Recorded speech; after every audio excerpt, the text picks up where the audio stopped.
The bodies in the way to Canaan while the hearts are in Egypt could evoke the idea of a journey towards freedom or a promised land, but with the inner conflict or longing for a past situation. In this context, Egypt might represent a place of captivity, oppression, or nostalgia, while Canaan is often seen as a symbol of hope, fulfillment, or liberation. That's how many Christians are in the way of coming to my Father's house. When we read this scripture found in Numbers 11:4-6, it says, "And the mixed multitude among them, the rabble who followed Israel from Egypt, began to lust greatly for familiar and dainty food, and the Israelites wept again and said, 'Who will give us meat to eat?'"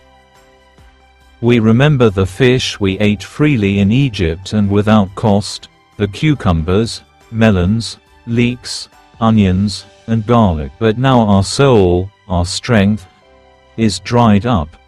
There is nothing at all, in the way of food, to be seen but this manna. It shows how the mixed multitudes were among Israelites bring the scandalous in their journey. Biblical story of the Israelites' journey from Egypt to the promised land of Canaan, a journey that symbolizes both physical and spiritual transformation. In this context, the bodies in the way to Canaan could refer to the Israelites' actual physical journey through the desert, enduring hardship and struggle as they moved toward the land promised to them by God. However, the hearts are in Egypt speaks to the emotional and psychological attachment that many Israelites had to Egypt, despite the oppression and slavery they endured there.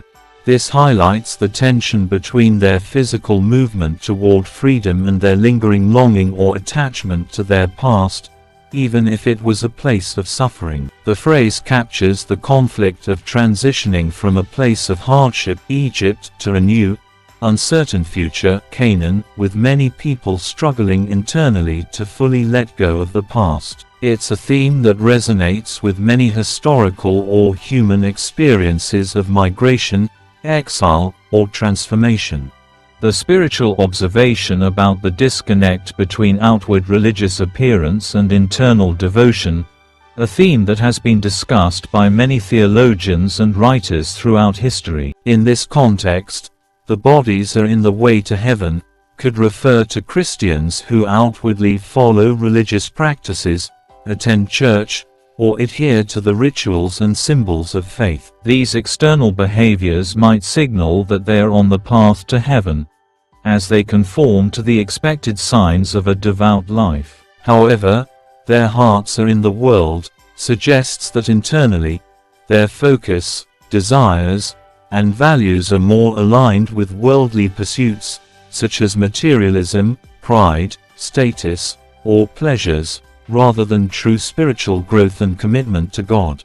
This idea draws on the biblical concept of being in the world but not of the world, John 17:16, which points to the challenge of living a faithful Christian life while being surrounded by a culture and society that often contradict spiritual values. It also resonates with Jesus's teachings, such as in Matthew 15:8, "These people honor me with their lips, but their hearts are far from me." You might be suggesting that many modern Christians are caught in the tension between external religious conformity and an internal attachment to earthly values, much like the Israelites in the desert who were physically journeying toward the promised land, yet internally pining for the comforts of Egypt. This is a powerful reminder to reflect not only on outward actions, but also on the condition of the heart, which ultimately defines one's true spiritual state.